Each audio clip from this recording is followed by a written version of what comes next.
प्रणाम सभी को।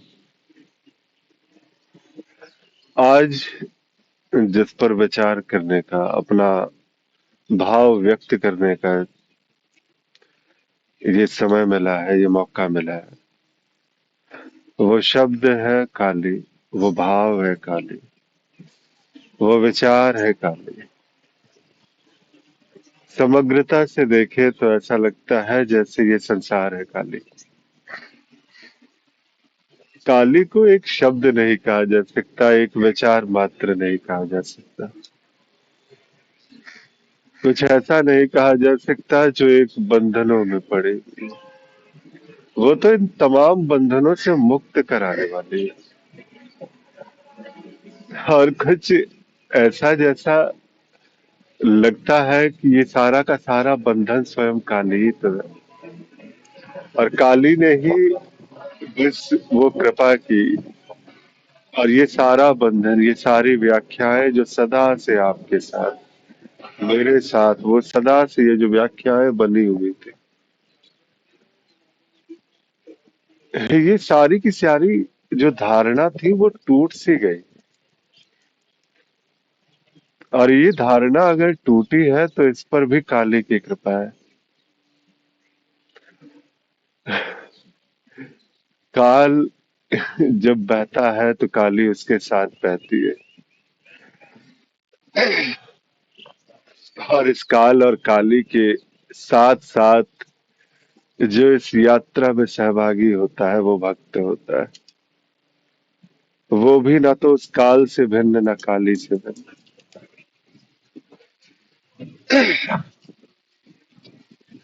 काल से परे कहा जाता है काली को। मैं कहता हूँ काल स्वयं काली। जो कुछ भी तुम जानते हो, जो कुछ भी तुम मानते हो, काली की जो भी तुम्हारी व्याख्याएं हैं, वो सारी व्याख्याएं, वो सारे भाव काली तो है ही। लेकिन उनसे परे की भी अगर कोई बात हो सकती है, अगर कोई संभावना है जो तुम्हारे विरोध में खड़ा है, वो स्वर, वो भी काली है। काली को बस प्राण कह देने भर से काम भी नहीं चलता है। अगर ये प्राण अगर काली कहा जाए तो इस प्राण से परे जो भी है वो भी काली ही है।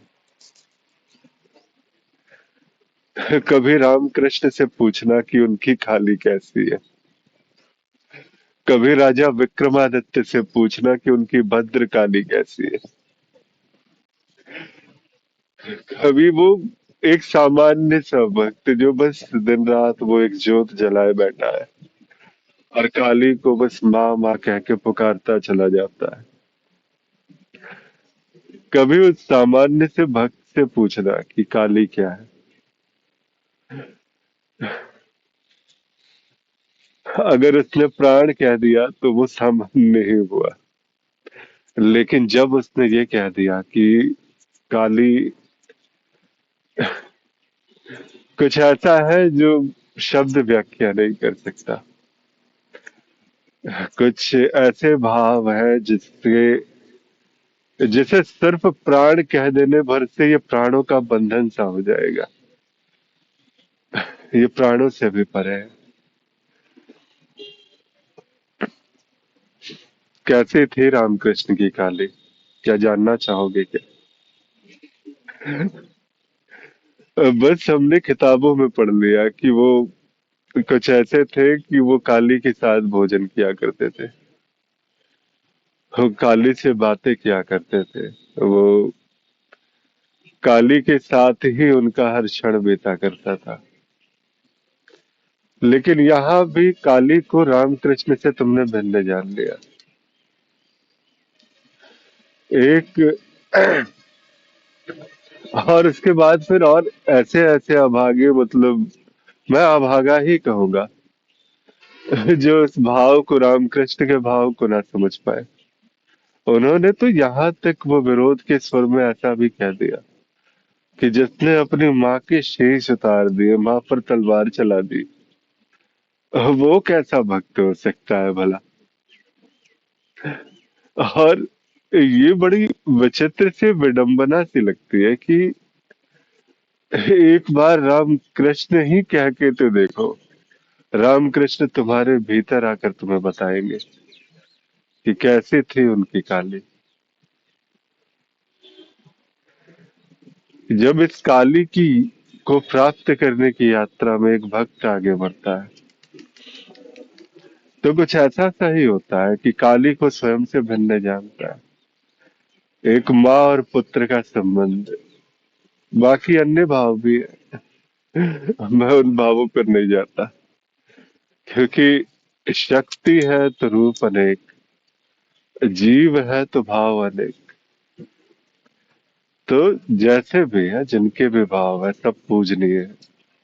किसी भी भाव से तुम उस परम सत्ता की अधीनता स्वीकार तो करते हो, उस परम सत्ता का प्रेम स्वीकार तो करते हो।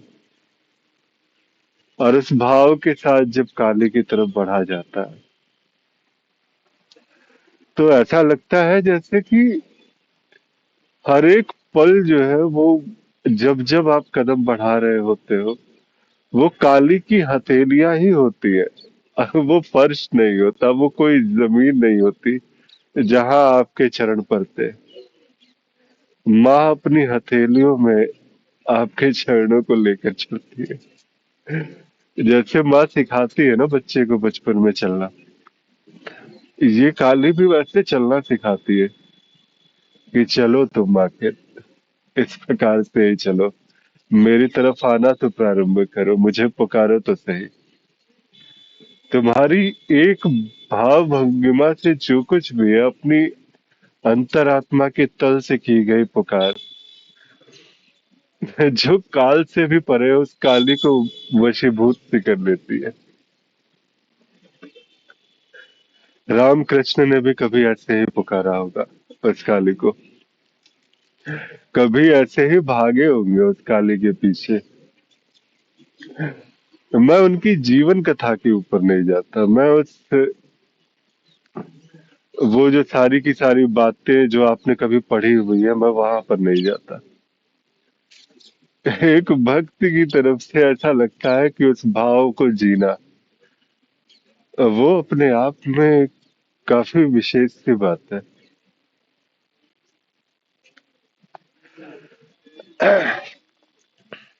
कभी रामकृष्ण ने पुकारा उस काली को, और वो काली उसी प्रकार से उसे, उस बाल्य स्वरूप के रामकृष्ण को अपनी तरफ वो आकर्षण प्रारंभ किया गया। अलग अलग जीवन में अलग अलग घटनाएं हुई, अलग अलग प्रकार से काली पर उनकी निष्ठाएं बढ़ी, और ये निष्ठा इतनी गहरी होती चली गई कि काली जो मूर्त रूप में थी उनके समक्ष, वो जीवंत हो उठी। अब वो बिल्कुल सजीव से बातें करती, सजीव से उत्तर देती। ऐसा लगता सजीवता से भोजन कर रही, सब कुछ सजीव हो गया था। जब उस चैतन्य परमात्मा स्वरूपा काली का चिंतन एक साधारण जीव करता है और कुछ इस भाव से करता है, तो इसके लिए ये जगत ही चैतन्य सा हो जाता है। ये सारी की सारी निर्जीव चीजें जो तुमने, ऐसा लगता है कि ये सब कहीं कुछ है ही नहीं। सब तो बस ऐसे ही शून्य सा है कुछ, उसमें चैतन्यता सी आ जाती है। जब जब तुम काली काली और ऐसे कह के जब तुम पुकारते हो तो वो कैसे ना आए बाहर वो उस मूरत से, और वो कैसे वो पत्थर बनी रह जाए, संभव ही नहीं। एक बार भाव से तो पुकारो कभी इस काली को, वो वैसे ही प्रकट होंगी, वैसे ही सजीव होकर तुम्हारे समक्ष रहेंगी, जैसे राम कृष्ण की काली हुआ करती थी। जैसे अन्य जो है साधकों की, अन्य भक्तों की काली हुआ करती है, तुम्हारे साथ भी वैसी ही लीलाएं होगी, तुम्हें भी वैसा ही प्रेम मिलेगा। क्योंकि तुमने भले ही ऐसा मान लिया कि रामकृष्ण की काली कुछ और होगी, तुम्हारी काली कुछ और होगी, लेकिन काली के लिए रामकृष्ण भी वही थे और तुम भी वही। उसके लिए वो प्रेम कभी कमा ले। कहते हैं संसार की अनंत माताओं में जो प्रेम है, जो वात्सल्य है, वो वात्सल्य इसी काली के एक अंश से है। मात्र एक अंश का विस्तार हुआ और इस अनंत ब्रह्मांडों की अनंत माताओं में वो वात्सल्य प्रकट हुआ। तुमने अपनी माता का वात्सल्य देखा, इस परम माता के वात्सल्य से कैसे चूक गए? इस प्रेम को पाने के लिए आखिर तुमने यत्न क्यों नहीं किए? तो इसीलिए मैं कह देता हूँ, शायद ये जो संसार है, ये जो जीव है, बड़ा अभागा सा है, जो काली के इतने करीब रहते हुए भी, काली की व्याख्या के इतने करीब रहते हुए भी वो उस काली से दूर रह गया। एक जीवन की यात्रा उसने पूरी कर ली और उसने काली को ढूंढने का भी प्रयास नहीं किया। अब इसकी जो अगली जो सीढ़ी आती है, जहाँ कहते हैं उनके गुरु तोतापुरी मिलते हैं और रामकृष्ण कुछ अटक से गए थे, कुछ उनकी साधनाएं, कुछ उनकी भाव भंगिमा, कुछ उनका प्रेम, ऐसा लगता था कि कहीं ना कहीं फसाव सा है। जब जब मूरत पास न होती तब तब वो बेचैन से हो जाते। जब जब, क्योंकि संसार है, संसार में तो जाना ही पड़ता है, वो सारे भाव व्यक्त करने पड़ते हैं संसार में। मायाकृत जीवों के बीच में अपनी विचारों को रखना पड़ता है, और ये भी कर्म दिया हुआ उसी काली का है। तो काली के कर्म के लिए जब जब वो बाहर जाते, तब तब स्वयं को काली से दूर पाते, और ऐसे में उनकी व्यथा को दूर करने के लिए उनके गुरु श्री तोतापुरी जी महाराज, अब वो आते उनके पास में। और जब रामकृष्ण ने उनसे अपने भाव व्यक्त किए, तोतापुरी, उनके गुरु की कितनी बड़ी करुणा हुई उनपे। उन्होंने पहचाना उसे, उस दर्द को, उस भाव को समझा। क्योंकि अंतिम बात कब होती है? जब तुम बिल्कुल भूल से जाते हो। अपने आप को एक नमक की तरह समझो, नमक के दाने की भांति। जो कुछ भी तुमने संसार जाना है, शरीर को माना है, जो कुछ भी तुम्हारा विश्वास है, उसे एक नमक की भांति देखो, और उस काली को उस सागर की भांति, और घुल जाने दो इस नमक को उस महासागर में। हो जाने दो इस नमक को वो सागर ही हो जाने दो। क्योंकि जब तक ये बात ना होगी, तब तक तुम्हें वो रस, वो प्रेम जिसकी तलाश थी, जिसकी खोज में तुम आगे बढ़े थे, तुम वो ना हो पाओगे, तुम उसे पा ना पाओगे। कुछ इसी प्रकार से राम कृष्ण की यात्रा हुई, और उसकी उस परम आध्यात्मिक चेतना, उस स्तर पर जाकर के, जब कहते हैं कि राम कृष्ण के हाथों को पकड़कर वो माँ के गर्दन पर तलवार का वार किया गया, वो क्या था वो वार? हमने बस बिल्कुल ऐसा उसे, लौकिक जो धारणाएं हैं हमारी, विश्वास है हमारे, कुछ उससे जोड़कर हमने देख लिया कि हाँ ऐसा ही तो होगा, कुछ ऐसा ही होगा। अगर जिस प्रकार से एक संसार में गर्दनें उतारी जाती है, कुछ ऐसा सही हुआ होगा। लेकिन वो उस धारणा पर चोट थी, वो उस विश्वास पर चोट था, जो रामकृष्ण कई मतलब समय से कितने ही समय से उस भाव को जी रहे थे, उस विश्वास को जी रहे थे। अगर आपको उस आध्यात्मिक चेतना के स्तर तक विकास करना है तो इस भाव से ऊपर उठना होगा और एक नमक की भांति घुलना ही होगा। पूर्णता जब तब तक नहीं मिलेगी जब तक आप में और ईस्ट में कुछ भी भेद बाकी रह जाए। और जब वो क्षण आया, जब उनकी गुरु कृपा से वो स्थिति आई, क्या हुआ उस वक्त? राम कृष्ण और काली में क्या भेद रहा? बिल्कुल भी नहीं। बिल्कुल भी अभेद्य से स्थिति। अब जाकर के वो परमहंस हुए। अभी तक तो हंस थे,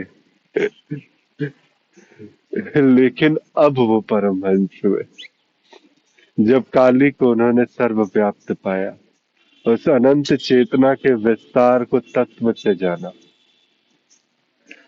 और अब क्या था उनके पास में?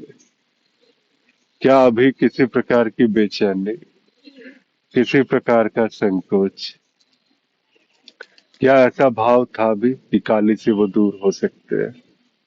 बिल्कुल भी नहीं।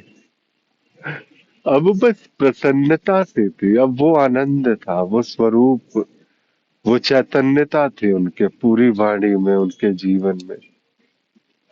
अब जब जब वो काली कहते, किसी मूरत से निकल के वो बाहर नहीं आती। वो बस तुम्हारे, अगर एक शिष्य के सामने खड़े होकर भी रामकृष्ण ने काली कहा तो शिष्य के भीतर से वो काली उत्तर देती। उन दीवारों की तरफ देखते तो वहां से काली का उत्तर मिलता। इस पूरे संसार में जब जब वो श्वासें लेते, काली उन श्वासों के साथ उनके भीतर समाती। काली को समझने का प्रयास मत करो, उसे जीने का प्रयास करो जैसे रामकृष्ण ने जिया उस काली को। जब तक वो समझे तब तक वो अधूरे थे। जब उसने उस काली को जीना प्रारंभ किया तब जाकर के वो पूर्णता से प्राप्त हुई। राम कृष्ण के इस काली को जानो मत, अपने जीवन में आने दो। तुम्हारा ये पूरा का पूरा जीवन चैतन्य हो जाएगा, तुम्हारी यात्रा चैतन्य हो जाएगी। और ये वो जो अंतिम बात कि नमक का सागर में घुलकर सागर ही हो जाना, तुम कुछ ऐसे ही घुलोगे कि तुम जो कुछ भी हो बस काली ही होगे। ये नाम बस ना रहेगा, लेकिन वास्तव में काली और तुम में कोई भिन्नता ना रहेगी। भक्ति करो तो कुछ ऐसे ही करो, वरना ना करो। ये अगरबत्तियां दिखाने से कितने जीवन काटोगे? भोग भोग कर आखिर कितना ही भोग लोगे? उसे पाने की एक राह पर तो निकलो। वो सिर्फ राम कृष्ण के लिए सत्य था, वो तुम्हारे लिए नहीं हो सकता। वो राम कृष्ण के स्तर के साधकों को ही वो काली मिलती है, तुम्हें नहीं मिलेंगी। तुम्हारा ये मानना ही उस काली से तुम्हें दूर कर देगा। तुम उस भाव में तो डूबो, आने तो दो काली को अपने जीवन में, आवाहन तो करो उस महाकाली का। उसके उस मधुर मुस्कान की तरफ एक बार देखने का प्रयास तो करो। अगर तुमने एक बार भी देख लिया तो मैं तुम्हें यकीन से कहता हूँ वो काली की मधुर मुस्कान तुम्हें जीने ना देगी जब तक तुम काली को प्राप्त न कर लो, उसमें नमक की तरह घुल ना जाओ। तो मुझे लगता है कि आज के लिए, वैसे भी काफी लंबी सी वीडियो हो गई तो प्रणाम सभी को। और काली पर और भी चर्चा करनी हो तो फिर मेरे संपर्क यहाँ डिस्क्रिप्शन में दिए गए हैं, बातें कीजिए। तब तक के लिए